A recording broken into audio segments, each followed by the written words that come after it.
Bonjour à toutes et à tous. Bienvenue sur Africly, le podcast totalement dédié aux littératures d'Afrique et des diasporas. Alors aujourd'hui, j'ai la joie de vous partager l'interview que j'ai menée avec l'auteur, le jeune auteur, Naano Lufungulu. Naano, bonjour. Bonjour. On est ici pour votre première publication intitulée « Ceux qui nous ont précédés ». Alors, c'est un ouvrage qui retrace le parcours de vos aïeux et de vos aïeux, parmi lesquels des grands hommes et des grandes dames du Congo. Et en même temps, dans cet ouvrage, c'est aussi le parcours de l'histoire du Congo RDC, en quelque sorte. Alors, José.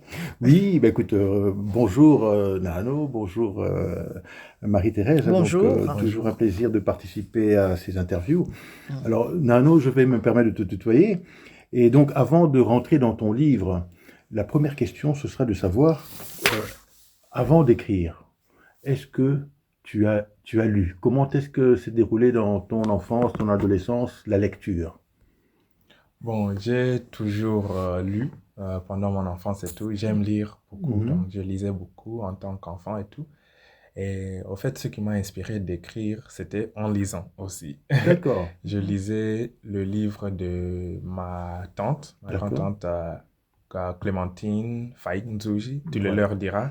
Et ce livre parle de l'histoire de ses parents qui sont mes arrière-grands-parents. D'accord. Et donc, ça m'a beaucoup inspiré. Donc, une particularité que tu annonces déjà, c'est que tu fais partie d'une famille où il y a quand même eu des grands écrivains. C'est ça. Ça t'a inspiré. Tu as baigné là-dedans. Est-ce que c'est quelque chose que tu as baigné là-dedans naturellement, ou est-ce que tes lectures, tu allais aussi les chercher ailleurs? C'est vrai que c'était le premier livre de la famille que j'ai lu. Avant, je lisais des livres de toutes sortes de genres, genre la mythologie grecque, l'histoire africaine et tout ça. Donc, je lisais un peu de tout. Ok. Donc, il faut préciser que tu vis aux États-Unis. C'est ça, oui. Donc, justement. l'anglais est ta langue, on va dire, maternelle, dans laquelle tu parles tous les jours. Ouais. Et est-ce que dans les littératures aujourd'hui, les littératures congolaises, africaines, elles sont disponibles aux États-Unis? Il faut les chercher, ça c'est vrai. Bon, c'est vrai que certains auteurs africains sont disponibles et accessibles, mais c'est surtout les Africains anglophones. D'accord. Donc, pour chercher les livres de la littérature francophone, il faut quand même les chercher. D'accord, ok. Alors, avant de passer peut-être à la deuxième partie avec Marie-Thérèse, justement, comment ça se fait que tu es né aux États-Unis? Comment ça se fait que tu t'exprimes en français et que tu écris en français? Bon, c'est vrai que l'anglais, je maîtrise mieux, c'est vrai. Mais à la maison, tout d'abord, quand j'étais petit, en tant que bébé et tout, c'est le français qu'on me parlait. Donc, à la maison, c'est le français qu'on parle. Mais, tu vois, avec l'école et tout ça, c'est vrai que je parle plus anglais. Aux États-Unis, c'est normal. Mais j'ai toujours eu cet amour pour les langues. Donc, je parle souvent en français, et non seulement en français, mais aussi le lingala et le swahili, je parle très bien, parce que mon père est de l'Est, donc c'est pour cela que je parle swahili, et puis le lingala, bon, comme congolais, j'aime beaucoup la musique congolaise. Et aussi, je parle aussi le kikongo et le chiluba, mais un peu moins.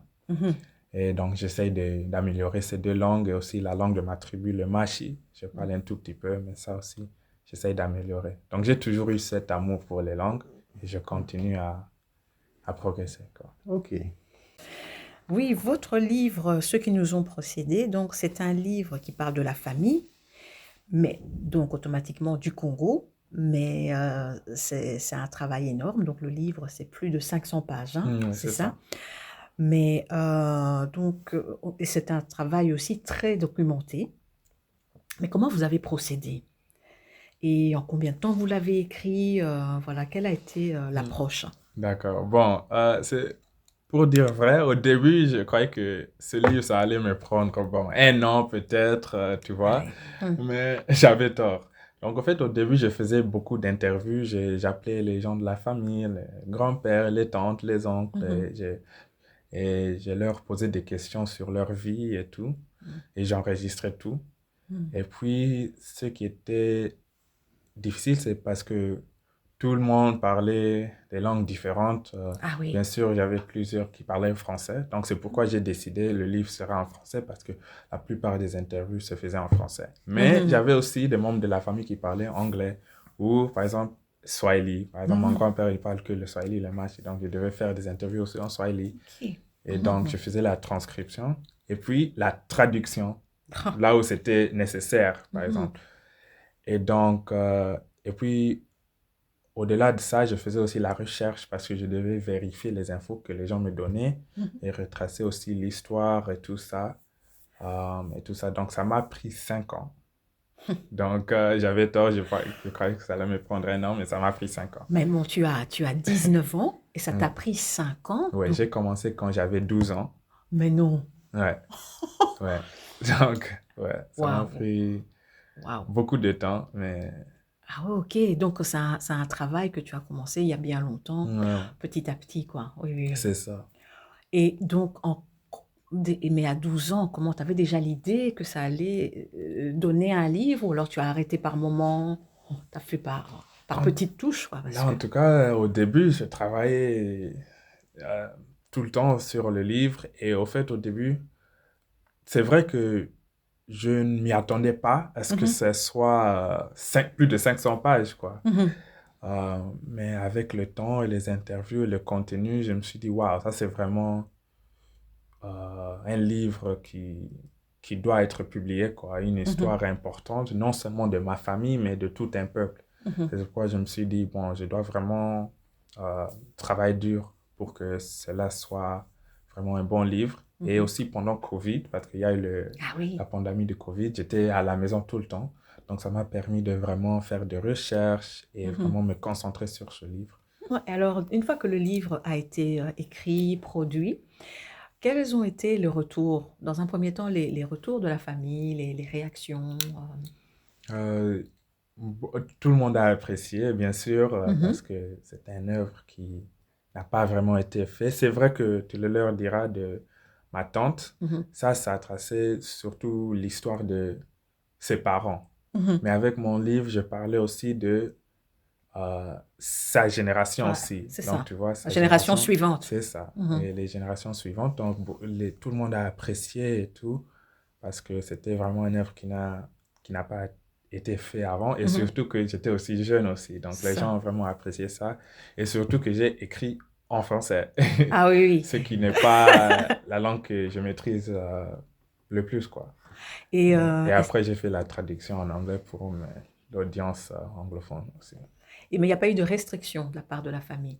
Euh, C'était une liberté oh, totale. bien, On n'a pas demandé de retirer des oh, mais choses. non, bien sûr, quand il s'agit des histoires de la famille, il y a des Mhm. choses qu'il ne faut pas mettre dans les livres et Oui, des oui. trucs comme ça, c'est normal Mhm, pour chaque famille. Et c'est pourquoi j'ai appelé souvent les gens pour être sûr, ok, je vais mhm. mettre ça, je vais mettre ça. S'ils sont d'accord, oui, Oui, oui, oui, oui. c'est ça, Mhm, justement. Donc, ouais, mais euh,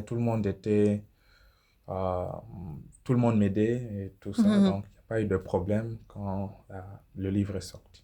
Donc, est-ce que le livre donc, de ta grand-tante, tu le leur diras, de Clémentine Kfaïnzouji, a été à l'origine ou a contribué fortement à t'inspirer pour ce travail? Ça m'a beaucoup inspiré, c'est vrai, Mhm. mais aussi le livre ne parle pas juste de cette partie de la D'accord. famille, quoi. Donc, c'est vrai que ça m'a aidé vraiment. Et je lui parlais souvent, tout Mhm. ça, pour avoir des éléments.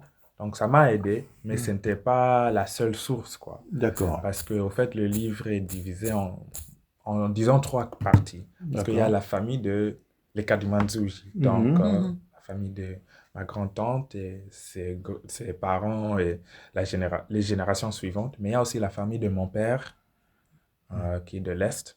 Et puis la troisième famille, la famille Kawabwasa, c'est aussi ma famille, mais c'est parce que ma mère, après, sa mère est Kadimanzuji, donc ma grand-mère est Kadimanzuji, mais son père biologique, il a été malheureusement assassiné quand elle était jeune. Donc Mhm. après, ma grand-mère s'est mariée avec Antoine Kabouassa. Donc, c'est ça le père que ma mère a connu en grandissant. Donc, c'est aussi, ça fait partie aussi de ma famille. Donc, c'est pourquoi je les ai inclus dans le livre aussi. Mais comment est-ce que, parce que tu nous dis que tu as commencé ce travail à 12 ans. À 12 ans, qu'est-ce que tu te dis? Qu'est-ce qui t'inspire pour faire ce travail? Quelle est l'origine d'un gosse, on va dire, de 12 ans, qui, au lieu de jouer, en place de jouer au football ou ce genre de choses, se dit, tiens, je vais écrire cette livre. Qu'est-ce qui a été à la base, en quoi est-ce que c'était important pour toi? Bon, moi, l'histoire m'a toujours intéressé, premièrement. L'histoire m'a toujours intéressé. Bon, je lisais déjà, à cet âge-là, j'avais déjà écrit des livres disons de gamins, quoi. Des petits livres, des bouquins. Des histoires, de jeunesse. C'est ça, des histoires de jeunesse sur, par exemple, Patrice Lumumba ou Nkrumah, des trucs comme ça. Donc, l'histoire m'a toujours intéressé. Et donc, ça aussi, et la lecture aussi, comme j'ai dit avant. D'accord. Et comme j'ai dit, tu le leur diras, ça m'a vraiment poussé, ça m'a vraiment inspiré parce que c'est comme si j'écoutais les mots de mes arrière-grands-parents. Et ça, pour un garçon, c'est vraiment émouvant, quoi. Et ça inspire. Et je me suis dit, tiens, pourquoi pas faire un truc comme ça, mais de toute ma famille. Parce que ma famille ne se limite pas seulement au Kalimanzouchi. Et puis, ouais, c'est comme ça un peu que j'ai commencé. Et puis, aussi, j'avais mon grand-père, Antoine Kabouassa, comme j'ai dit avant. Il m'a toujours raconté des histoires de ses voyages, de sa jeunesse. Ça m'a toujours inspiré. Et donc, quand je vois tous les aînés dans ma vie, je me suis dit, waouh, leur vie, c'est vraiment intéressant, ça mérite un livre. Donc, ça aussi, ça m'a... Mais quand tu parles de ta famille, donc tu as évoqué des petites nouvelles que tu as écrites quand tu étais enfant sur Lumumba. J'ai lu que tu avais aussi écrit sur voilà, des personnages un peu... Cet amour, finalement, il y a quand même un amour du Congo, on va dire. Voilà. Étant aux États-Unis, enfant né aux États-Unis, avec, je suppose, toute cette vie-là, comment est-ce que tu es rattrapé par toute cette histoire, une forme de patriotisme, finalement? Tu n'as même pas encore 20 ans. Sur le Congo, voilà, quels sont les éléments qui viennent fortifier cette foi? Bon, je pense qu'en grandissant, bon, ma culture congolaise a toujours été importante pour moi. Tu vois, à la maison, on mangeait les repas congolais aussi. Et j'avais aussi la chance d'aller au Congo. Bon, à 12 ans, j'étais déjà allé au Congo une fois. D'accord. Et ça m'a vraiment ouvert les yeux parce que c'était la première fois en dehors du pays. Et donc, aller au Congo, aux terres de mes ancêtres, ça m'a vraiment... c'était vraiment émouvant, quoi. Et j'ai vu mon grand-père pour la première fois du côté de mon père, qui est venu de Bukavu et tout ça. Donc, toute l'expérience et tout, c'est resté dans ma tête, quoi. Et donc, venu aux États-Unis, le Congo, c'était quelque chose de fierté, quoi. Et bon, en disant, j'ai aimé aussi la musique congolaise, donc tous les Fally, tout ça, j'écoutais. Voilà. Et aussi, je suis un grand fan du foot. Donc, je suivais les Léopards, même les Mazembe, donc... ça a toujours été dans ma vie, quoi. D'accord. Oui. Parce que voilà, c'est un message. Quel message est-ce qu'un jeune peut transmettre justement un peu aux jeunes de la diaspora, en dehors de ceux du Congo, de jeunes de la diaspora, pour entretenir cette flamme, pour qu'elle reste et écrire ce genre de livre? Qu'est-ce que tu pourrais dire comme message aux jeunes? Bon, je dirais que les racines sont très importantes. On entend souvent que l'arbre ne devient pas l'arbre sans les racines. Donc, c'est très important et il faut savoir là d'où on vient pour savoir là où on ira, quoi. Et donc, je pense que mon message aux jeunes, c'est d'apprécier et valoriser ses origines et savoir que les origines sont très importantes. Et quand je dis ça, ça ne veut pas dire... mettre à côté ta culture, ta vie présente, ça veut dire là où tu es né, parce que je suis américain aussi. Je suis américain, donc... pas renier cette part. Oui, il ne faut pas aussi renier cette part. On s'enrichit. Oui, c'est ça, on s'enrichit de tout. Tu vois, quand j'étais enfant, un peu, j'avais cette bon, disons, crise d'identité, parce que, bon, en tant qu'enfant de diaspora, bon, je suis né aux États-Unis, mais même aux États-Unis, des fois, les gens disent, oh, mais tu n'es pas vraiment américain, Voilà. quoi. Donc, tu vois, D'où tu viens vraiment. C'est ça, c'est complexe. Mais aussi, quand je suis allé au Congo, par exemple, pour la première fois, tu vois, il y a certains gens qui disent, par exemple, ah, mais toi, tu es américain, quoi, tu n'es pas vraiment congolais. C'est ça. Donc, il y a aussi les deux côtés, c'est difficile. Il y a cette crise d'identité. Et donc, parfois, on a tendance, quand on est de la diaspora, de vraiment... pas vraiment mettre à côté un peu ses origines parce qu'on veut vivre dans le présent, là où on est. C'est ça. Et moi, mon message à ces jeunes-là, c'est de ne pas renier ses origines et de ne pas renier aussi là où on est présentement. Il faut valoriser les deux. Ouais. Ok. Je ne sais pas si on a cité le titre, ceux qui nous ont précédés. Oui. Un très beau titre. Et la couverture aussi. Et la couverture, donc ça symbolise un arbre, donc un jeune garçon, on voit que c'est un jeune garçon qui est en face d'un arbre dans une sorte de savane. Donc tu nous parlais tout à l'heure de racines. C'est ce que tu as voulu symboliser un petit peu à travers ce dessin? C'est ça, justement. C'est ma cousine Mathilde qui a fait la couverture. Et justement, c'est ça, c'est l'arbre qui représente le passé, les ancêtres et tout. Et c'est un jeune garçon qui regarde ça. Et si je devais te poser la question de qu'est-ce que tu dirais aux gens? Pourquoi est-ce que les gens achèterais ou lirais ce livre? Qu'est-ce que tu dirais? Je dirais que ce livre, c'est une compilation de récits de vie qui explore 3 familles congolaises qui remontent jusqu'au XIVe siècle, jusqu'à présent. Je dirais que c'est un livre qui montre les vies des personnes et non seulement ça, mais l'histoire de tout un peuple. Et ce qui est intéressant, c'est parce que d'habitude, quand on veut apprendre l'histoire d'un pays, on cherche des livres d'histoire qui racontent les faits et tout ça. Mais ce qui est intéressant avec ce livre, c'est que ça raconte l'histoire d'un pays, mais comment on dit, via les yeux des personnes qui ont vécu cette histoire. C'est ça. À travers l'histoire d'une famille. Oui, c'est ça, à travers ceux qui ont vécu ça. Oui, justement. En tout cas, félicitations. Oui, encore une fois, chapeau. Merci beaucoup. C'est impressionnant. Tu n'as pas encore 20 ans. Merci. Oui. C'est important de le préciser. Oui. Ouh là là. D'accord. Tu vas rendre beaucoup de gens malades. Parce que là... à 20 ans déjà produire ça, en tout cas, merci beaucoup et encore félicitations. Merci.